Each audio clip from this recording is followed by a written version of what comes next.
Chers amis, bonjour et bienvenue sur Indakos Radio Télévision, la radio-télévision qui vous grandit spirituellement dans le cadre spécial de l'école du dimanche. En ce dimanche, la parole de Dieu qui nous est révélée vient de l'évangile de Jésus-Christ rapporté par Matthieu en son chapitre 4. Nous allons éplucher les 4 premiers versets pour être plus précis. Mais en réalité, selon la volonté du Dieu Tout-Puissant que nous servons, nous allons donner une série au moins de 3 enseignements relatifs à tout cet ensemble de séquences qu'il est souvent question d'appeler chez les grands théologiens la tentation de Jésus.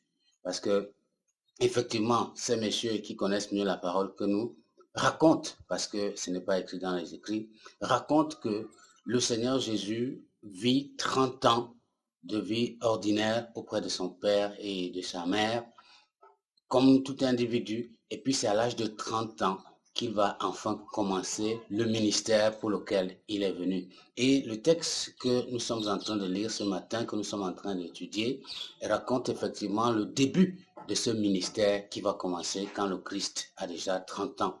Jésus se retire donc de son cadre de famille, de son cadre familial habituel, et il va dans un désert où il va passer 40 jours et 40 nuits à jeûner et à prier, parce qu'il faut qu'il se prépare pour lancer son ministère. C'est là que nous allons nous arrêter comme première leçon de la journée. À chaque fois que vous aurez envie de préparer quelque chose d'important, à chaque fois que vous aurez un projet que vous voulez lancer, il faut copier cet exemple de Christ, celui de se préparer. La préparation que le Seigneur Jésus a, elle est d'abord physique et en même temps spirituelle. Physique, le Christ se retire de son mode de vie habituel. Il arrête d'être l'apprenti charpentier auprès de papa Joseph. Il quitte maman Marie. Il s'éloigne de ses frères et ses sœurs.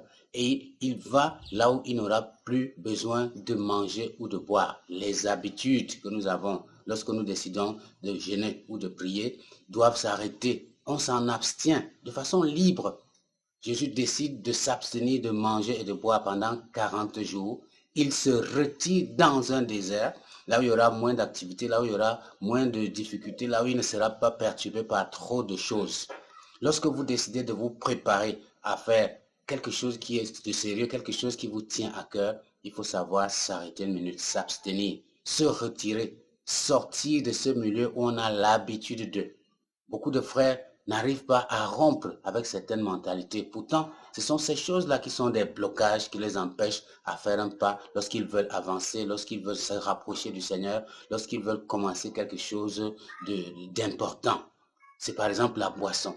Tu n'arrives même pas à passer une seule journée sans boire une bière. C'est peut-être la cigarette. Tu n'arrives même pas à passer une journée sans s'abstenir de fumer. C'est peut-être le bavardage. Pour toi, c'est que si une journée passe sans que tu ne bavardes, c'est comme si tu étais malade. Il faut pouvoir s'arrêter une minute quand on a un projet important. On se prépare physiquement, on se prépare spirituellement. Et chers amis, lorsque vous allez vous préparer, comme Jésus l'a fait, il ne faut pas se mettre à l'idée que c'est fini. Le fait que je me sois retiré, ça suffira, je serai éloigné d'un certain nombre de choses. Beaucoup de frères chrétiens aujourd'hui vivent une ambiance spirituelle telle qu'ils sont tout seuls, aucune connexion avec personne parce qu'ils veulent soi-disant être connectés à Dieu et du coup, ils n'ont plus de relation avec personne. Mais même quand vous allez vous abstenir de toutes ces choses, vous allez vous retirer comme Jésus, ça sera le clou de l'enseignement que le Seigneur veut nous révéler aujourd'hui. Le tentateur sera là. Il est au rebond, il vous guette. Papa Manu Dibango, de son époque, j'étais encore enfant, avait sorti une chanson dont le texte principal était « L'ennemi ne dort jamais, jamais, jamais, jamais. » L'ennemi ne dort jamais. C'est vrai, j'aime pas trop la théologie sur les ennemis. Parce que pour les humains, quand on dit ennemi, on a tendance à regarder un être humain comme étant son ennemi. Paul dit, nous n'avons pas à lutter contre la chair ni contre le sang, mais contre ce bas monde, mais contre les esprits de ce bas monde des ténèbres. Ces esprits qui veulent tenir les gens captifs. Le vrai ennemi, ce n'est pas ton frère qui est en face de toi. Le vrai ennemi, c'est cet individu, c'est cet esprit qui vient habiter en lui et qui se sert de lui pour vouloir te mettre en difficulté. Quand Jésus se retire, donc, l'ennemi en vrai se révèle. Et c'est autour de la première révélation, le premier élément sur lequel Satan essaye de venir attaquer Jésus, que nous allons nous arrêter, que l'Esprit de Dieu veut que nous apprenions aujourd'hui. Il vient lui parler d'une chose importante, le pain, la nourriture. Il y a souvent quelque chose qui m'étonne. Vous allez voir quelqu'un est ministre, quelqu'un est président de la République, quelqu'un est un grand chef notable, un grand chef traditionnel. Lorsqu'on le met en face de la nourriture, vous réalisez qu'il perd totalement ses galons. Je ne comprends pas cette histoire de nourriture, comment ça nous tient tellement. Beaucoup de gens ne se rendent pas compte qu'ils ont des responsabilités et que devant la nourriture, il faut un minimum de maîtrise. C'est pour ça que lorsque Satan tente le coup en lui disant, si tu es fils de Dieu, ordonne que ces pierres deviennent du pain, Jésus lui renvoie la riposte. La parole dit, il est écrit, l'homme ne vivra pas que de pain, mais de toute parole qui vient de la bouche de l'Éternel. Ça, c'est le deuxième enseignement que nous allons retenir dans cette séquence de la tentation que Satan essaye de venir faire au Christ. Il lui parle du pain, mais Jésus lui dit, la vie d'un homme ne va pas se réduire au pain. Et ça, c'est le deuxième ou le troisième enseignement que nous devons prendre. Chers amis, en tant que chrétiens, nous ne pouvons pas avoir une vie qui est basée sur les questions de nourriture, parce que si tout doit se réduire à la nourriture, notre vie n'a pas de sens. Nous ne sommes pas composés seulement de chair, nous sommes composés de chair et d'esprit. La nourriture, c'est pour nourrir le corps, mais l'esprit a besoin de la parole de Dieu pour avancer, et l'esprit habite le corps. Les deux doivent pouvoir fonctionner ensemble, mais si la priorité revient à l'entretien du corps au point de négliger l'esprit, alors nous sommes des enfants de Dieu qui sommes encore à la traîne. Le Christ, dans cet épisode, montre que la nourriture, certes, peut être importante, mais l'homme ne vivra pas que. Ça veut dire, l'homme vivra de pain, mais pas seulement de pain. Il ne faut donc pas gâter les ménages à cause des questions de nourriture. Il ne faut pas cesser d'être ami des autres parce qu'on ne vous a pas donné à manger. Il ne faut pas dire la fête des autres était gâtée, n'a pas de sens parce que vous n'y avez pas mangé. Il ne faut pas sortir d'une réunion de famille parce qu'on n'a pas laissé votre part de la nourriture. Il ne faut pas tuer les autres parce que eux ils mangent et que vous n'avez pas.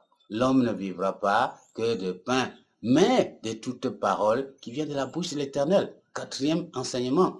La parole qui vient de la bouche de l'Éternel doit être quelque chose qui doit nous nourrir, doit être quelque chose à laquelle le chrétien doit s'accrocher. Parce que c'est cette nourriture spirituelle qui permet à notre corps d'être fort, de pouvoir résister devant la tentation. La tentation que le diable va faire à Jésus va passer en 3 vitesses. Dans l'enseignement d'aujourd'hui, nous allons nous arrêter sur ce premier élément et retenir cette leçon-là.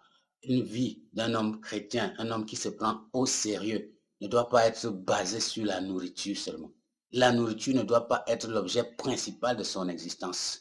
Il y a plein de gens qui vous disent tout ce qu'on fait là, c'est pour manger et c'est pour boire. C'est n'importe quoi. Quand vous suivez la nourriture, vous allez vous égarer. J'aime souvent parfois dire, vous avez déjà vu qui a mangé une nourriture pour que ça le rassasie pendant 2 jours, pour que ça le rassasie même pendant une seule journée. Il n'y en a pas. Vous mangez à 6 heures, à 9 heures, 10 heures, vous avez déjà faim. Vous mangez à midi, à 20 heures, vous avez déjà faim. Vous mangez le soir, le matin, c'est comme si vous n'avez pas mangé.